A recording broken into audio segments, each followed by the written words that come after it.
All right, everyone, welcome back to Beneath the Helmet. This is season 4, this episode 105. I'm your host, Arjuna George, former fire chief turned podcaster, author, and coach to the fire service. Today, I'm joined with a very special guest that I actually met on TikTok and just love his videos, love his education, his background, and kind of what he's sharing with the first responder world in particular. So today I'm joined with a licensed mental health professional who specializes in trauma for first responders, also the co-founder of the Trauma Survivors Foundation, also an author of several books. So welcome to the show, Dennis Carradin.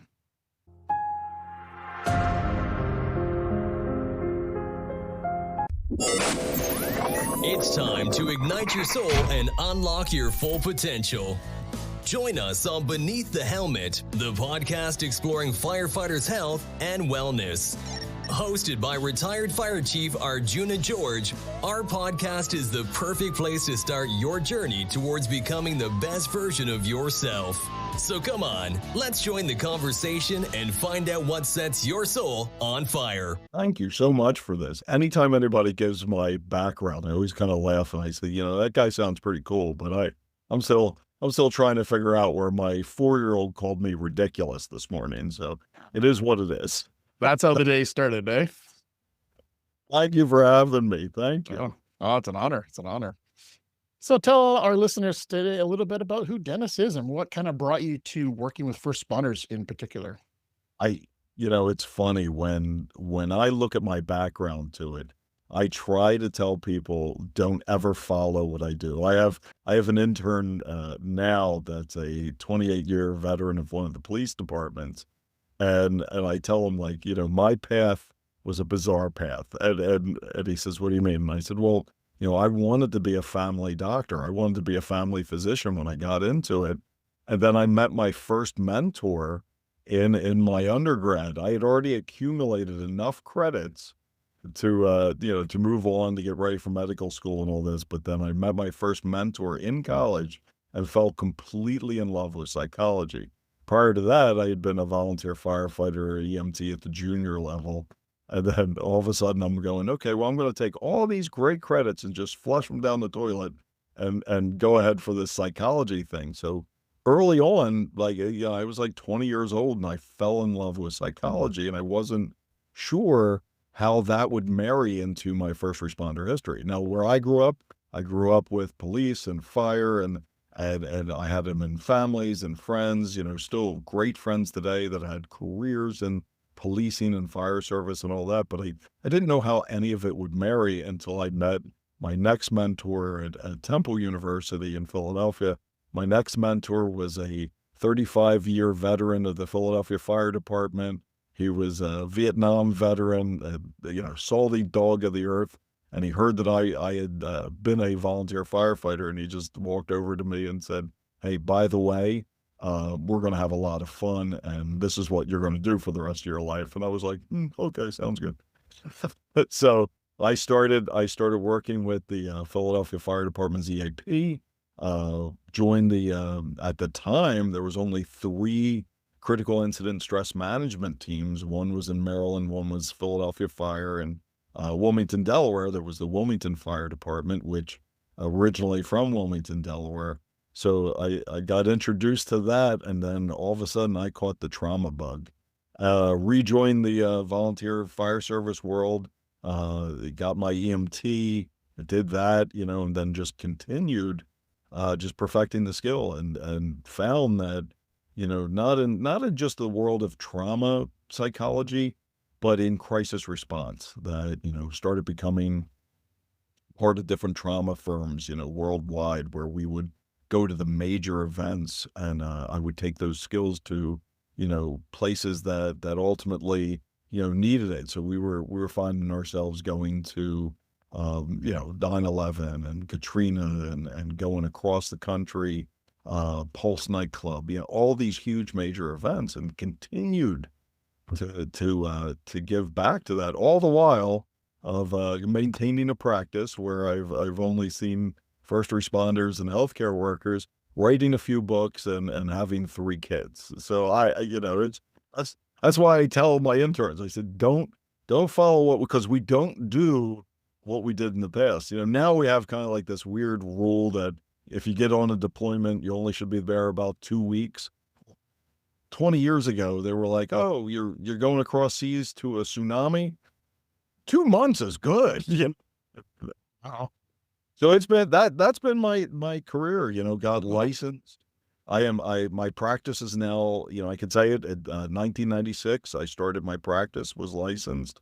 So 2026 now, we're at 30 years into it, you wow. know? So Still going that's, strong.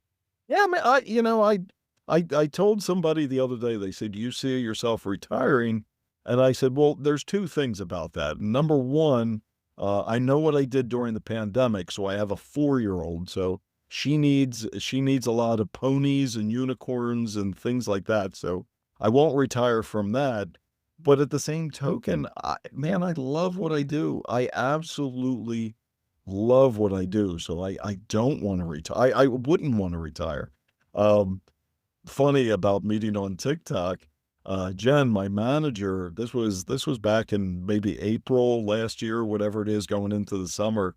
She says, "You should start doing a personal TikTok." And I was like, "Why? Why would anybody want to hear my garbage?" And she's like, "No, just start telling about first responders." And so now I find myself enjoying doing that, and coming on to podcasts and whatever. And I don't see myself slowing down. I see myself, moving even faster here in my 50s. Well, maybe it's your second calling, your pivot when you do retire. Maybe you're gonna go into, showbiz or something. Do content creation for full time, right? Yeah, exactly. Love it. Well, that's a great story, and, I'm very curious with your fire background and Right. then coming into clinical care for first responders. You had some background, some knowledge about the fire service. Was there any big surprises of like, wow, I was not expecting this as a challenge or something that keeps coming up with over and over with different clients that you work with? It's funny. I had a conversation about this with one of my patients who is a volunteer firefighter, and we were talking about the differences between career and volunteer. And back when I started, I will admit to it, I am a Gen Xer. So back in the 80s when I started, thank you, Chief. Back in the 80s when I started, you literally need 4 classes, and that was it. You had to have, like, structure fire, you had to have, basic firefighting, you had to have your hazmat, and then vehicle, right? And if you did those 4 weekend classes, you got a helmet, you got a really cool turnout gear, and you were allowed to put out fires and so forth, and you went into it. The amount of training that volunteers do right now, they should be paid for it. It's a career is what it is. So back then, when we were looking at volunteers, these were guys and gals that would jump on the trucks, put out the fires and whatever, and you looked at the careers a little bit differently with it. Now, because of all that training, they are specialized volunteers, but yet that also means there is a demand to them that wasn't a demand back then. Like, even the professionalism needs to be up for volunteers. The way that you do things are scrutinized a whole hell of a lot more than back then. And then we look at career in and of itself. You get in as a career, you're scrutinized 100% of the time, of no matter what action you have. So consistently, I have seen a changing environment just for them, just the way that they're trained, the way they're scrutinized, the way that they're looked at, the way they suit up, and even, the apparatus has changed and all that. What I haven't seen is a huge shift in culture. So we still have, and I always say that us old heads need to get the hell out of the fire service and and this will be the first time anybody hears this from me, allow the millennials to do their job and start becoming leaders in the fire service. I think us, the young boomers, some of the sandwich generation, and even us Gen Xers are holding on to a culture that says you go through a critical incident, suck it up, or just talk about it as a war story and you move on from it. Although that we have great things in place right now, I think mental health services are way underutilized for the fire service. But That's just what I see, you know. Yep. Yeah, I like that. I like that. So, what do you see as a vision that millennials, maybe even Gen Zs, taking over leadership roles in the fire service? What do you think will change? What do you think those will look like in 5, 10 years? And a great question, because I see nothing. I think people will say, well, do you need them all to be sensitive and hug everybody? And no, no, no. I think the culture will shift from war stories to actual decompression. So you think about it. We sit around and we tell war stories, and everybody tries to one up or up each other, right? I call them turd polishers. So if you have a turd, I have a polished turd. If you have a polished turd, I have a golden turd. Well, if you have a golden turd, I have a polished golden turd with 2 pearls on top. And that's the war story. You're never decompressing. You're actually amping yourself up. And if you look at it, the old heads, us, whatever in the world, that's how we would kind of grow it up a little bit and throw it back and forth. I think with millennials, they'll actually come back and say, damn, that was a hard run. And what do I need to do here to kind of get this off my chest? So I think we're shifting not to the kindler, gentler fire service, but one where they actually look at decompression, look at that as something very valuable versus just sitting around talking about war stories. I think there's also a trend, definitely with the younger crowds, that mental health is just as important as physical health. There's folks that I see now that, they're in the gym 4 or 5 times a day.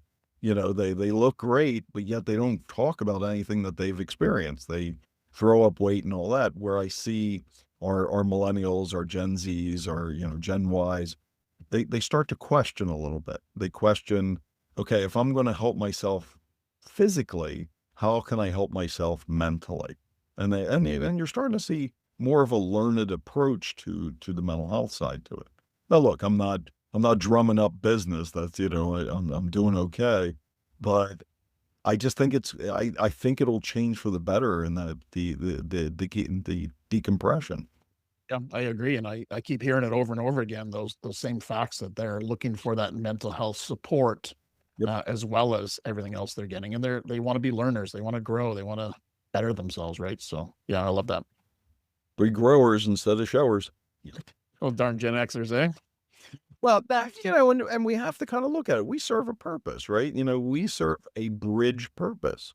If you look at boomers and the sandwich generation, and then here's us Gen Xers, that we are unbelievably malleable, meaning that we can move in, move out kind of quickly. We were that generation that grew up that, we started out without computers, and now, we're using computers. We're writing the programs is what we're doing.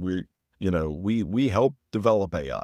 That's who we are. We started with a bag phone, and now we're walking around with the iPhone 17s, and we had that ability to move from the old generation now to teach the new generation. And we've learned that the battle-worn scars that we carry are not what these folks should carry. I joke about my 4-year-old, but I also have a 28 and a 24-year-old. And I looked at them, I always say that they are amazing, fool around, find out kids. Like I'll give them all the sage advice and say, you might not want to do that.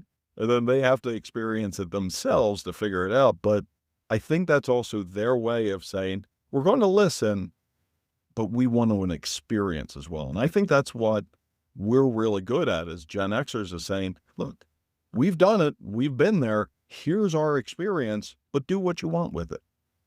It's not that rule thumb of saying, damn it, you're going to do it my way, like I think the boomers and the sandwich generation did. I think we're a little bit more pliable, a little bit more malleable in that case. Yep, couldn't agree more. Yeah, definitely. I like that perspective. You mentioned the word decompression. What does that necessarily mean per se, decompression? Mine is always, Jack Daniels. No.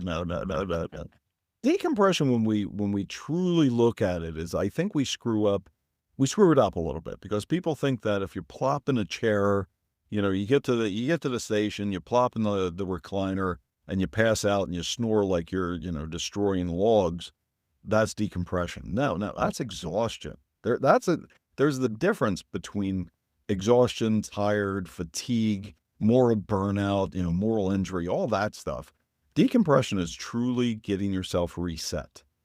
Sitting yourself down and saying, am I breathing okay? Am I thinking all right? Have I kind of gotten rid of some of some of the demons that I've been wrestling with a little bit?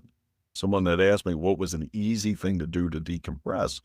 And I said, really easy thing is you take your right hand and you put it on your chest, and you take your left hand and you stick it on your stomach, and you just breathe normally.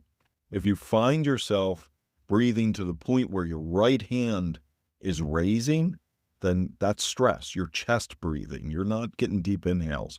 If your left hand's raising, then you're getting that really good deep inhale. You're breathing through the diaphragm. Both hands are raising.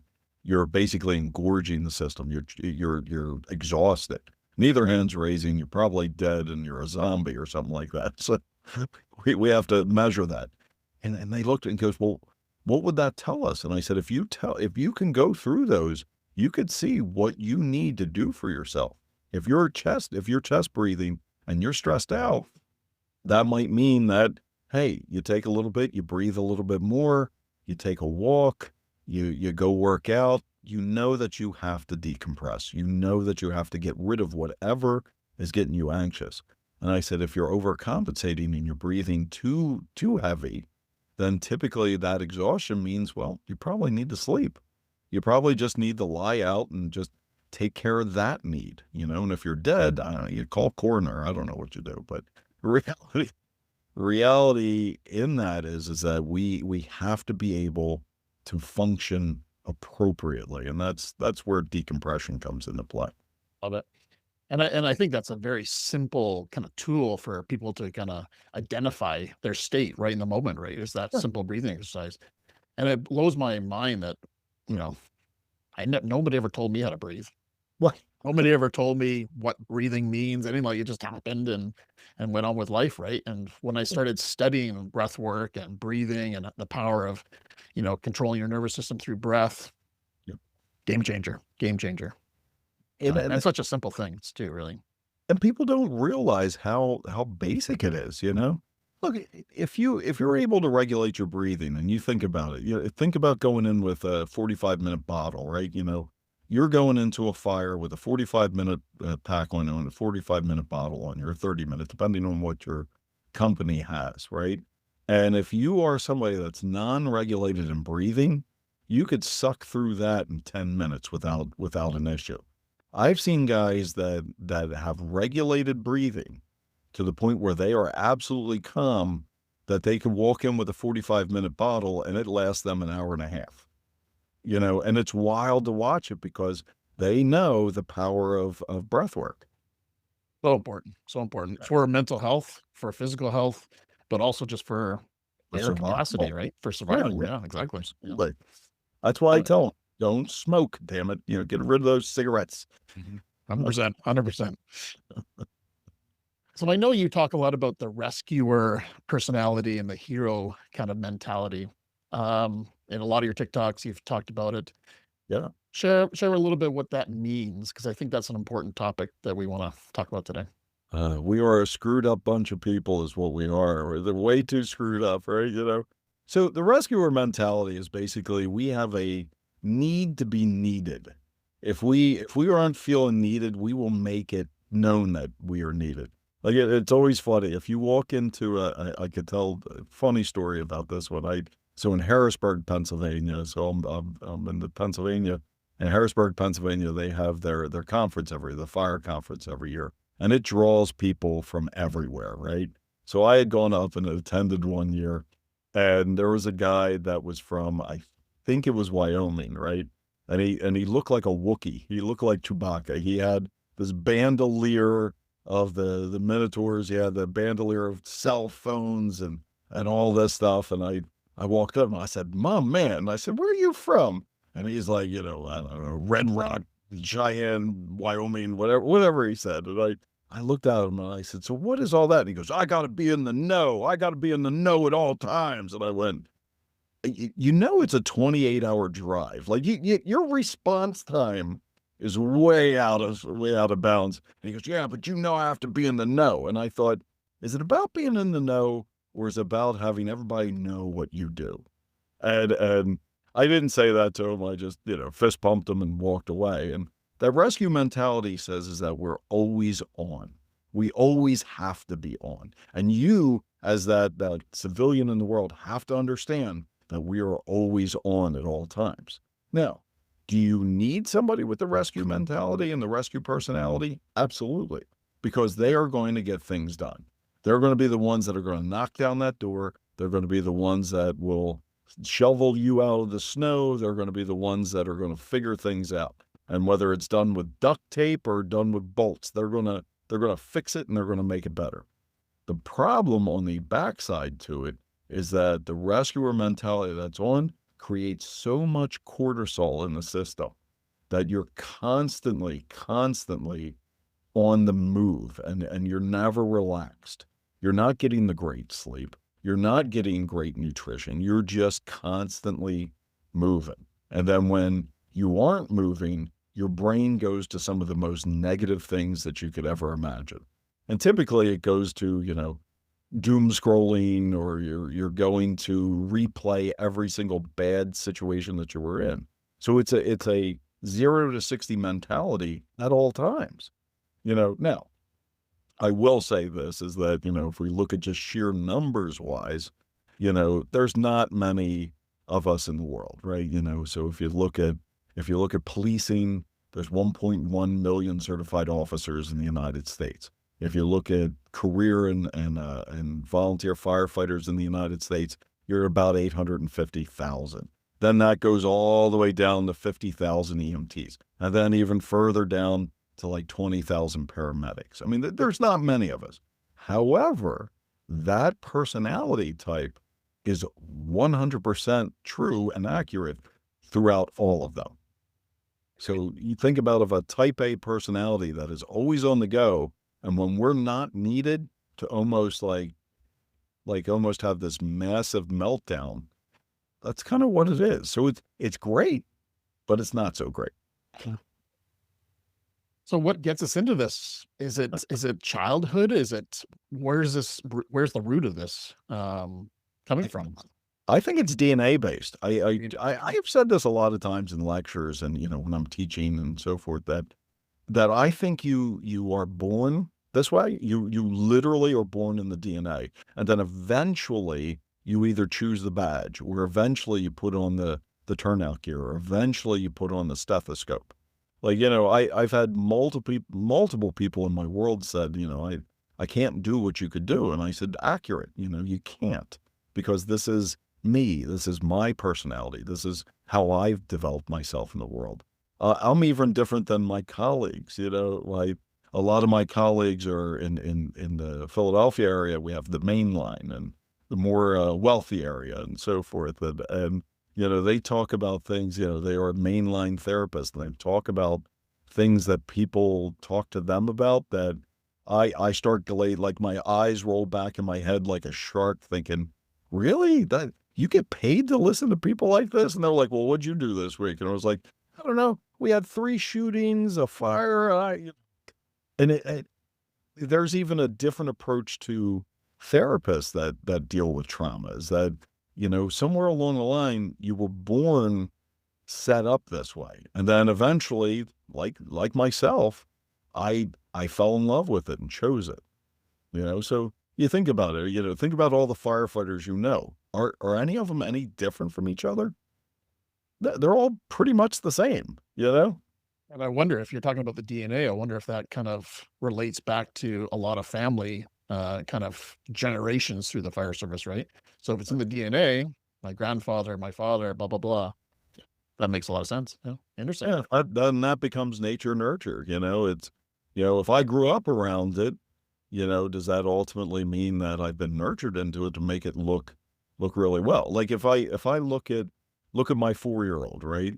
So me being this trauma shrink, her mother being a nurse practitioner, she is most likely going to get into something that deals with health related stuff. My older two, my older two, mom was an attorney. Here I am, the trauma shrink. And now they've kind of diversified in their world, where my son is an IT guy, just an absolutely amazing IT person. And my daughter went into biotechnology.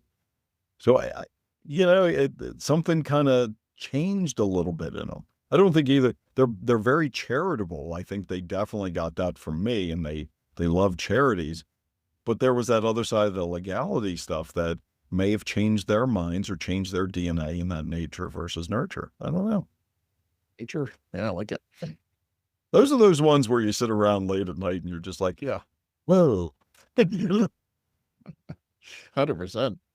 So a couple of little beers and you're going to just be like, let's tweak our brains a little bit with this stuff, Exactly. And that's what the beauty of sharing your wisdom and everyone's wisdom on podcasts and stuff, right? Is have that ability to plug in and learn something, right? So for those individuals that feel like they're always on, what would you suggest for them? What would be some simple things to combat that? Because really that is the culture. That is who we are. That feels odd not to be always on. But maybe it's not the healthiest. Probably not the healthiest, right?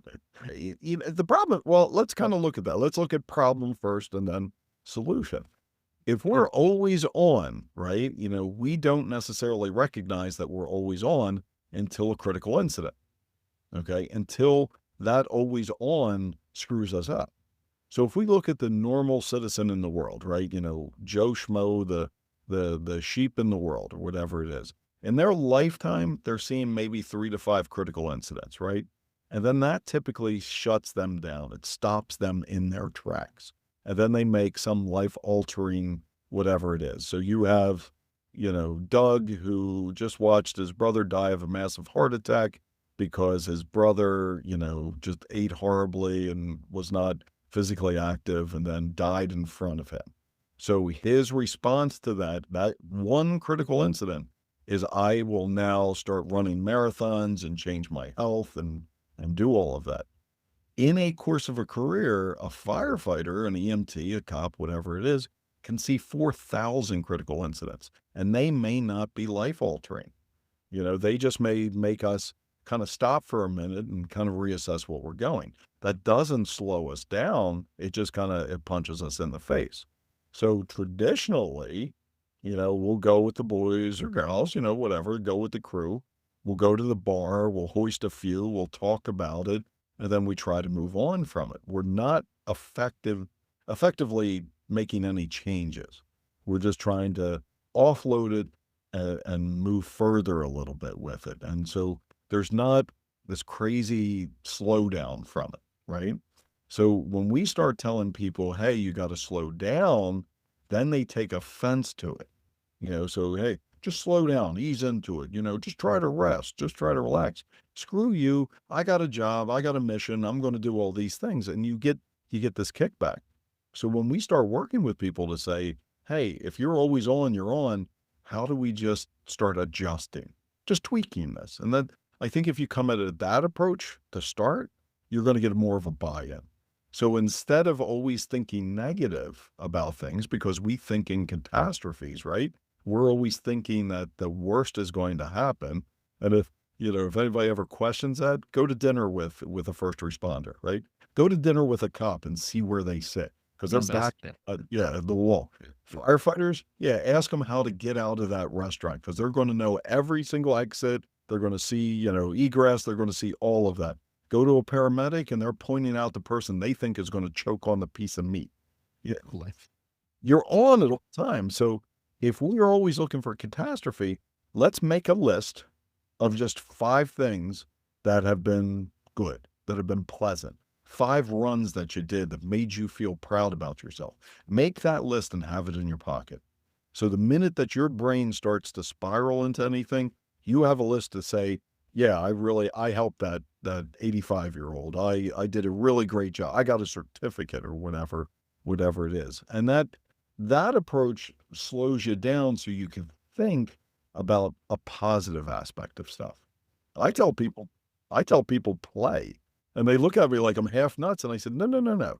Let's define what play is. When we were kids, Play meant you went outside, you acted like a big goofball with your friends, and you slid down the slide and you played on the swings.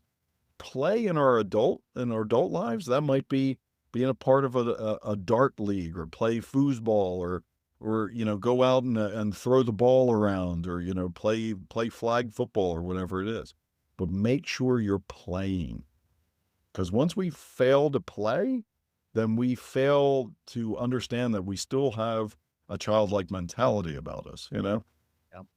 Yeah, and that was, part of my story was I failed to I lost all my hobbies, I lost all my joy in life. It was just work, work, work, work, work. And I can totally see that play now. Is like I'm definitely no expert in play now, but I've increased it. So Increase it. tweaking it, right? Tweaking Yeah. it We and allowing some play, some laughter, some time to absolutely nothing to do with podcasting and writing books, coaching, whatever that is. It's just strictly play. And it's a game changer. it once you can develop that skill, it does slow it down. And I had said when my daughter was born, my youngest was born, I stopped like the international travel and all that stuff for crisis, and stayed pretty local, because I wanted to be with her every step of the way. Not saying that I wasn't there for my two older kids. I was, but again, it was a different time, and those lessons I learned, that I picked her up from school the other day, and we drove up to the King of Prussia Mall, where they have Camp Bluey, which is the whole house has been recreated in this storefront of Bluey and Friends, right? And so here am I with this 4-year-old, and we are giggling and laughing and dancing with Bluey and Bingo the whole time. I know somebody's looking, that's a grown ass man right there having, and it was so much fun. Prior to me picking her up, I had 7 of the most difficult patients I've had all week. Yet Mhm. it was gone. It was completely gone when I was sitting there. We were what was it? It was called the keep it up game, where you have to hit a little ball and keep it up in the air.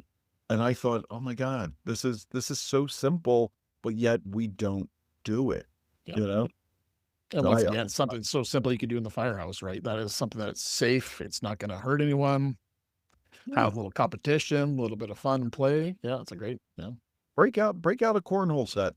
Damn it, when don't just sit there and watch television. Break Mhm. out a cornhole set. Have Yeah. have fun, you know? Yep. Love it. So, how about trauma adjacent stress? That is a new kind of phrase. I understand each word in that, Yeah. but what does that mean when you put that together? That's something you talk about as well. Yeah, well, wow, there's a couple of things with it. And I know the video that was there. We just recently had a line of duty death. God rest his soul. We had a Delaware State trooper that was murdered. Legitimately very random. The guy he just wanted to kill a cop that day because he thought, in a very delusional, psychopathic way, that the police were chasing him. The police were, they called it shadow ganging or whatever it was. And when he had passed, what I noticed was that people, it was this weird stolen valor, right? And so people were posting about, oh, we did this and we did that, and I looked at it as that's narcissistic inventory. And then we start looking at trauma adjacent things. Is that if we are not part of that story, we want to be trauma adjacent, which basically means is that we want to insert ourselves into that story. Okay. And so when we start inserting ourselves in that story, we are taking away from the story itself. So then we start looking at what does trauma adjacent stress looks like. So if we look at that one aspect of it, of the stolen valor, then you are actually giving yourself stress. Like you're basically saying, I want to be in the pit of the fire instead of walking around the fire. So you're putting yourself in a position that is going to hurt you, because now you have to double down and you have to think about it, and you have to think about every bit of it at all times to basically be a part of that story, which I don't know about you, but I don't want to do that. You know, I'll help you out through it, but I don't want to be a part of that stress. Now, that's in that world of of stolen valor. If we look on the other side of it, let's look at spouses, let's look at friends or so forth, is that sometimes a first responder story is so dark and it hurts that our spouses, our friends, our relatives, boyfriends, girlfriends, whatever it is, then get trauma adjacent, secondary trauma, trauma adjacent stress because we're just emitting the stress. Like, something's wrong. You're questioning. I've seen it with a couple of spouses where they'll say, I sit there and I can feel almost them humming. Like there's so much negative energy there that they are, you could just feel it. And then when I ask them, are you okay? Yeah, I'm fine. I'm fine. I'm fine. They know they're not fine, but now they're stressed out because their spouse isn't telling them what's wrong, but they're getting hurt. They feel that pain that the spouse is that the spouse is feeling without them ever saying a word about what actually happened. And so in this line of duty death, saw tons of that. Police a little different than firefighters. Police get exceedingly quiet around line of duty deaths, where firefighters tend to talk about it a little bit more, talk about the glory and and whatever talk about the person's career, talk about who they are, where police get very, very quiet. And so that stress starts to build and the spouse doesn't know what to do, or the friends don't know what to do. And so you're feeling that trauma adjacent stress. That makes everybody. Totally, yeah. It makes a lot of stress. Well, a lot of stress. A lot of Makes stress there. a lot of sense. 100%. Yeah. I never heard that phrase before, but yeah, transferring of stress. And, we talk about it with our partners all the time of like, what do we tell them? What do we not tell them? Right. Because we don't want to pollute their minds with the trauma that we're experiencing, but we also need to share a little bit, offload a little bit. Yeah. It's a bit of a balance, right? And it's a wild balance because if you think about it, we see the 1% of the world. A first responder sees 1% of the world, but yet that is 100% of our world. So when we look at like how many people are involved in accidents, injuries, and so forth, that's 1%. And typically they're not good. Every now and then you just get the mum that gives you a call that, just wants somebody to come around, or whatever it is. But you're seeing the worst of the worst. You're going to somebody's nightmare 100% of the time. And that's like legitimately 1% of the world. When we talk about that critical incident, somebody, a single, a citizen of the world sees 3 to 5 a year, and we are attached to 100% of them. So when you come home, all you have is this negative garbage, and somehow you have to translate it to somebody that you told in your mind, they can't hear this. I want to shield them from this. When I tell people, don't shield them completely, because now you're setting up a barrier to you. You're not showing vulnerability. You're not showing sensitivity. You're showing a rock, and that rock doesn't move. And then ultimately, the spouse has to take that stress from that rock and try to figure it out. And we're doing them a disservice. You could come in and say, like, look, I had a really bad day and we had, a child death in this fire. You could say that without going into the gory details, and you're offloading a little bit. And now your spouse, your partner, your friends understand where you are. I had a reporter ask me once, and I try to live a very authentic life. Like, you ask me how I feel, I'll tell you how I feel. And I had a reporter ask me once, said, oh, so how many dead bodies have you seen? And I looked at her and I said, I stopped counting at 60,000. And she went, what? And I said, yeah, I stopped counting at 60,000. I said, I was on a beach in Sri Lanka where 30, 40,000 bodies floated up that were dead. And that was within the first hour I was there, and then I started going down. She goes, whoa, whoa, whoa, whoa. And I said, you asked a question. I am telling you the answer. And if you don't like the answer, there's not a damn thing I could do about it. So that's the shock and awe factor. You don't do that to your spouse or your friends. But you tell them, if they ask a question like, how was your day? Be authentic. Like, my day was terrible. I had these bad things happen. Or, hey, my day was pretty normal. I had X, Y, and Z happen. live authentically, and they're not going to get trauma adjacent stress. Yeah, I love that. And like you said, that rock there, it looks hard for a long time, but it will crack at some point, right? So, God, it will. Yeah. Oh, it's crazy. yeah. Uh, True story. We had in Wilmington, Delaware, we had three of our firefighters killed in a house fire, in a middle row home fire, and we were trying to help them as much as we can, and doing the debriefings and doing groups. But we brought down two peer support from FDNY, and the two guys down were just amazing. One of the guys was 35 years at one of the busiest ladder companies in Brooklyn. Absolutely, like these are like real fires, and their shift where now I think with a lot of companies you might get like two legit fires in a month. They'll get like three legit fires in a shift, right? So he did it for 35 years, and he would come home, and his wife would say, "Honey, how was your day?" He said, "It was fine." He goes, "What'd you do today?" "Nothing." And did that for 35 years. Well, then he retired. And, we get the phone call that he has, been in his office in the house for 2 weeks and hasn't come out, but she hears him crying.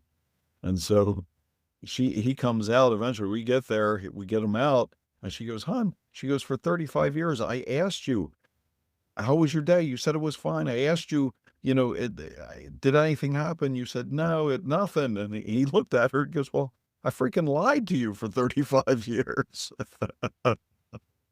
So yeah, we're rocks. But we do crack. But we We do do crack. crack. So I think a lot of what we're talking about here affects us as humans. And I think that is something that really is personal to me is like I really have a vision of humanizing the fire service, of bringing back a little bit of that, what we discussed, right from the very beginning. How does it impact us, this prolonged stress, this prolonged burnout, this prolonged trauma? How does it impact us as a person? It ages us. It really, and not like fine wine. It ages us like really smelly cheese. It's really bad. Well, you think about it. We start building up cortisol the minute that we start getting into this field. And cortisol is one of the damning agents in our body. We start becoming dopamine addicts. We try to get that high. We try to go at it. But as the cortisol hormone continues to build up in our system, it literally kind of ages us. So when you look at somebody that's been in the fire service for 25, 30 years, they look like they've been on this earth for 150 years, It shows up very much in the way that we die. The number one cause of death for every first responder is cardiac related issues. First and second is suicide.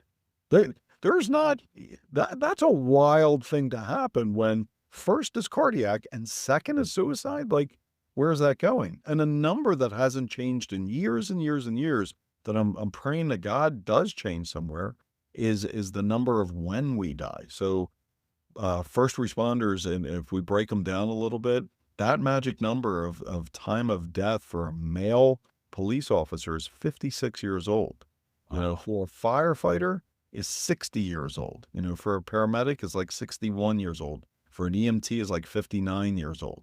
And when you look at that number, basically you just put in a 25-year career, 25 to 30-year career, and you got 1 or 2 years before you have a heart attack and die. If you do not do anything to prolong your life or to help yourself. And, and maybe listeners out there go, you're full of it. Look it up. Look it up. The numbers have not changed in 5, 6 decades because ultimately this job ages you, and if you're not from the jump doing things to help de-age you, then you're going to have a continuous problem. You're going to see an early grave, and we talk about like good death versus bad death. All of these tend to be bad deaths if you're not doing the things to kind of help yourself. And again, we can go back to that about nutrition, physical fitness, mental health, playing. If we can establish that early on in any of these careers, then you're going to live a happy, healthy life. You're going to break that 50, 60 year mark and get into your 70s and 80s. But the career itself, with all the critical incidents, with all the trauma and tragedy, with all the catastrophizing, with all the negative thinking, it will age you incredibly. Well, Yeah. Anytime it's too cold out, I wake up and I know my age very quickly. yeah, it's a true story, and I think, by luck or by awareness, I'm not sure, but leaving the fire service at 50, like, just prior to 50, um, I think I probably extended my life a little bit Yeah. by changing that up. I'm not saying that's the way for everyone, but for me, I was on the path to dying on the job, 100%. Yeah. And I think this has extended my life drastically of making that pivot and doing something healthier for who I am, not for everyone, but who I am, right? So, Yeah, it's how we look at it. Like again, do I said that. Do I see myself retiring? No. But there's a lot that I do that ultimately helps me, just kind of do different things. Like yourself, you write a book, you go on podcast, about my little TikTok videos. But with my foundation, we run events and doing those events, oh my God, there's so much. We have the Philadelphia Beer Fest coming up at the end of the month on the 28th. And it's such a fun event. And then we have the Philly Cocktail Festival. We do the Philly Coffee Festival. We do these great events that, take planning and all this fun stuff, but it's just a way to have a really great time. So when I look at my career, yeah, I'm still in the midst of the heavy stuff, but I'm offloading it with some of the really good stuff, really the mm, fun stuff. yeah. So to me, it's like, look, if you want longevity in this life, then damn it, then you got to do something different. Because if you're not, then you're constantly in the grind. So if any of the listeners out there were like, well, I've been 15, 20 years into it. Okay, so what? Start doing something. If you don't have a workout routine, do a workout routine. If you haven't been walking in years, start walking. Start journaling. Start go to church. Do whatever it takes to get rid of the pressure and the stress so that you do live a healthy life. So as we kind of come to a close here, what have you noticed over the 30 plus years as a gap in mental health for first responders that we haven't really addressed yet, that needs addressing, that might solve some issues down the road? Is there something that's really in the top of your mind that's like, we haven't figured this out yet? It's still a massive problem. What can we do about it? How to tell people that you're not weak when you seek out mental health counseling. Some of the absolute strongest people I know are the ones that sit across from me that are just getting rid of whatever stuff that they've seen or done with it. We constantly tell, and again, I'm hoping it's the millennials, maybe Gen Zers with this, but we constantly tell people you're weak-minded if you seek out help. And that's been my, I've been at this career long enough that, I've screamed it from the rooftops of telling people it has nothing to do with weakness. For my own personal story, I grew up, again, Italian Catholic in a predominantly blue collar area.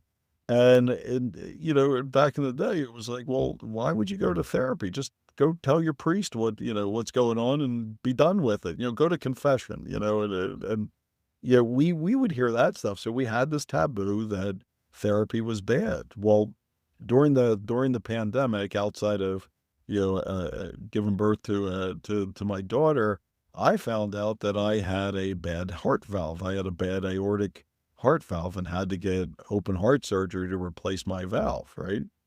Fun stuff. So got that all done, and my surgeon looked at me and said, "Hey, I got a list for you. You need to go talk to somebody." I'm like, "Well, what do you mean?" He goes, "Dennis," I rarely meet people like you. He goes, you're this guy that does all this trauma work. You're a huge advocate of mental health. And now you come in, you were told you got 6 months to live and we couldn't get you in surgery for 5 months because of this stupid pandemic. You got a baby, all this stuff." And he goes, "And you're not talking to anybody?" And I was like, you think that's a problem, doc? Or like, what do you, so I had to come to that realization that even the guy that's the expert in whatever the hell I'm an expert in, it needed the help too. So I started that journey And it was wild. It was humbling. It was one of those things that initially I was telling myself, I got this, whatever, almost dying, who cares, and so I had that weird mentality. And then he gives me this list of 12 therapists.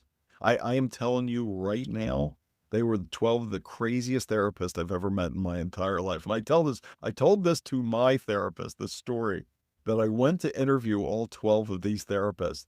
And oh dear God, there was one that I sat in the chair, and all of a sudden these cats started appearing. She had 5 cats in there, and so they were therapy cats. And she goes, "Oh, they're supposed to take away the negative energy." And I said, "They're giving me hives. Please get them all away from it." It was bizarre. I had another guy that he started crying in front of me because I was telling him, stories of the things I've done. And I'm like, this is crazy. So I go back to my surgeon, and I was like, "Look, you please set fire to this list. This is terrible." And he goes, "I have one more. She's out near you." I live in the Glen Mills area in Pennsylvania, and she was in media, so only about 15 minutes difference. And I was like, "You know what? You saved my life. For you, I'll go," right?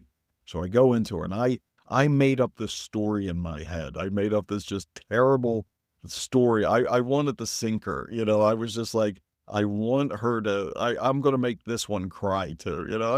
I was being a dick. I know I was being a dick. But so I went to her and I sat down and I started telling her this story, and she goes, "Cool story. So, are you done? Because let's really get into it." And I went, "Oh my God." Oh, she was, so I literally have been with her now 2.5, almost 3 years. So and when I go, we process that. Like I come in and I tell her, it's like, I've had this stuff this week. I've seen some really heavy things this week.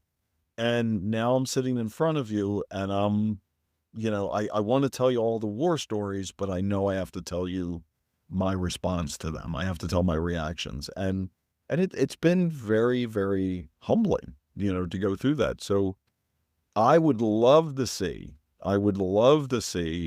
our first responders go, "You know what? Just as much as we need to go to the gym, and just as much as we should go to our doctor," which we don't do. We wait until a catastrophe happens before we go to our medical doctor. But I would like for mental health to be as common as going to medical aid, your medical doctor, going to the gym. Is that, look, I might not have a lot to talk about this week. Maybe I just see this person once a month, but when I'm in there, I just get rid of some of the crap in my head.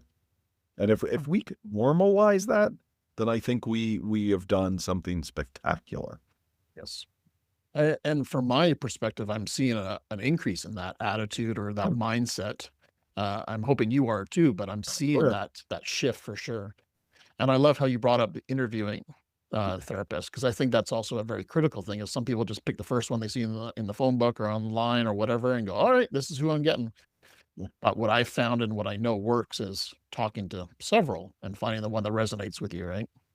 Yeah, you have to have one that's culturally competent, Not just because that I've been in the game, or that, I was a firefighter or EMT, but you have to have one that's culturally competent, one that has done ride-alongs, one that has sat on a shift with a nurse, overnight, one that can speak the language. Because the last thing a first responder wants to do is go in there and explain the job to you. That's not what it is. So when I have my guys and gals that come in to see me, depending on where they are, number one, they typically know what I do, and they know that I could talk it, but I actively still go on ride-alongs. I still go on crisis scenes. I still do the work, so I know everything, that I know is evidence-based versus just theory-based.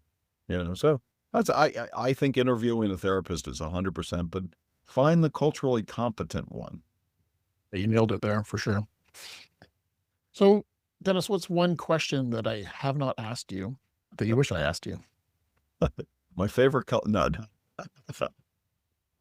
I think so. People that they don't ask this, and that is actually an excellent question. Is, are we failing our first responders? Not have we screwed them up? Are we failing them? And As clinicians or humans no, or it's first fire. responders? as a society, we are failing our first responders miserably. And you got to remember is that when there's, we look at now, and I'm not a political person. Politics is a dirty business. I have nothing to do with it. That's not me. But when you see images and so forth of people going against police, people, you know, like there was a time, and there was probably a time when you remember where EMS never wore bulletproof vests. They didn't wear a vest because ultimately they felt safe to do their job. I didn't wear one throughout my entire career. I didn't wear one. And now it's standard issue. Okay? So when we have society going against first responders, we are failing them. We could talk about them getting mental health treatment. We could talk about them doing whatever. But when you have this faction of the world right now that basically says, we don't care about them, we don't care what happens, but yet, damn it, you better put that fire out. And if you don't, we're going to come after you. We're going to lose people. We already see that in academy classes. We already see people not wanting to be a first responder because of the backlash to it. So we as a society, I think, are failing our first responders. Now, coincidentally, our first responders are not failing society. We're getting better trained. We are getting more and more equipment. We're doing our absolute best, but society is failing us. And I think if we can recognize that, or somebody else other than me can recognize that, again, like I said, I'm not here for a political debate. That's not what we're talking about. But, when you have rallies against law enforcement, when you have people that are throwing bottles at police officers, or you have people that are blocking ambulances or shooting at fire trucks. Come on, we're failing them. We're failing them big time. Yeah, and I don't know where to start on that, but Glad starting the conversation is number one, I guess, right? Yeah. Bringing that to awareness is number one, because that's something that's going to take maybe a generation to correct, right? Because it's probably been decreasing over the last generation. Yeah, I think it is. This is a generational thing. It's not like, look, I had somebody, and not to tell the war story, but to give it as an example. I was having dinner with a friend of mine who was an officer, and the person came over, and I guess they recognized me or whatever, and we're just asking him some questions, and they said, "Oh, who's your friend?" And I am always honored. I don't drop names to drop names, but if I'm with a first responder, I'm honored to be with that first responder. I'm honored to call them my friend. So I would say, "Oh, this is so-and-so. He works for so-and-so department," or, whatever it is. And the way the person looked at him was embarrassing to me. It was just absolutely embarrassing to me, to the point where I said, "Okay, we're done. You can leave my table now." And not, I'm not a badass in any way, shape, or form. That's not what it is. But I was so embarrassed by their reaction, and for no other reason. Like this is a community engagement officer. This was not SWAT. This wasn't ICE. This wasn't, Border Patrol. He's a community engagement officer. His job, is literally to go out, to read to kids, to play basketball with them, community engagement. But yet this person had such the look of disgust that I was completely embarrassed. So it's going to take a generation, And the sad thing is probably that officer probably thought that was normal. Reacted. Yeah. Yeah. Yeah. Well, it's another day. Another person hates me. It's no big deal. And I'm like, no, Yeah. no. My world, this is a huge deal, and so I'm not saying everybody has to be like me and show a reverence to every first responder, because trust me, there's a bunch of boneheads out there. But, we got to start shifting. We have to look at these people as, let's let them do their job and do their job well, and not act like jerks around them, 100%. So how can people get a hold of you if they want to connect with you? Check out your TikToks, your books, the foundation, Uh, and also the critical. I think you should probably chat a little bit about the critical incident response strategies. 'Cause I yeah. know that's also part of it. That's maybe just a little plug for yourself. Well, we've been doing critical incident response strategies, which We use it more for peer support, group training, and so forth. And we have, if you go to, we'll start with this one. If you go to thetraumasurvivorsfoundation.org, you could look at the foundation. The foundation was started after my response to Sandy Hook after the murders up there. And we've been going strong for about 13 years. We offer mental health support, counseling, but we also teach crisis intervention to our first responders so that they can be a part of a peer support team, a CISM team, and what have you. And our approach is a little bit different. It makes it more conversational. We take all different approaches. We take it from the psychological first aid, peer support, critical incident stress management, and we add it together to make it more of a conversational approach. And then we throw in all my psychological stuff. We have to, it's kind of like, what is it? You sprinkle it in a little, there's the psychology to it. So if you go to the traumasurvivorsfoundation.org, you could read about the foundation, but access our training schedules. And it's great. You've been talking to my manager, Jen, who's an amazing person, which her dealing with me is trying to literally wrangle a bunch of cats that are up in my head. That there's a bunch of cats on this side and a bunch of feral rabbits on this side. And she tries to put it all together, and she does a remarkable job. But we are doing e-learning here soon. We have a platform that's going to come out it'll be CEU based, and first responders or healthcare folks can go in there to get CEUs, to get continuing ed credits, to learn about different techniques with that. So that'll all be at the traumasurvivorsfoundation.org. If you go to my personal site, DennisCarradin.com, you're going to see, you'll see the books and all on trauma survivors. But if you go to mine, you'll see my personal blog. You'll go to where you could purchase the books. I have a couple of books that are PDF ebooks that you purchase right online. You can get a couple other things there. You can see where the trainings are. Facebook, Instagram, all there. But then I have my friendly little TikTok, which today I just found out I made 20,000 followers, which I'm excited about. Like I said, when I got on that little platform, I thought, who in the hell would want to hear my little rantings? And it's been so kind and so nice. I look at TikTok as a different environment. Like Facebook right now is a dumpster fire. It's like a political dumpster fire. Instagram's still okay, whatever. But TikTok, there's an environment there that I think if you cultivate the right algorithm, man, you're meeting the coolest people. Like yourself, you're just meeting the coolest people, and you're having this great time with them. So yeah, you can get, DennisCarradin.com, or just anywhere Dennis Carradin is, you're going to find me. Beautiful. And I think you also mentioned the first 30 people to download one of your ebooks for free, which is pretty awesome. So thank you. Yeah. Well, I don't know if that was you or that was Jen. Well, it was, she told me. Nice. Yes. It's very kind.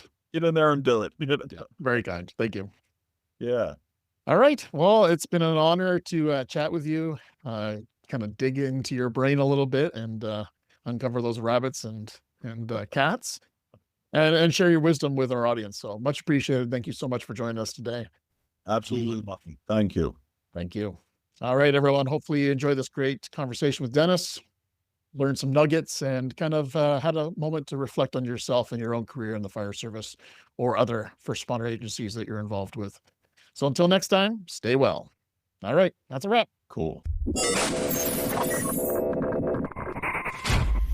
Thank you for tuning in to Beneath the Helmet. We hope that this podcast has provided you with valuable insights into the world of firefighters' health and wellness.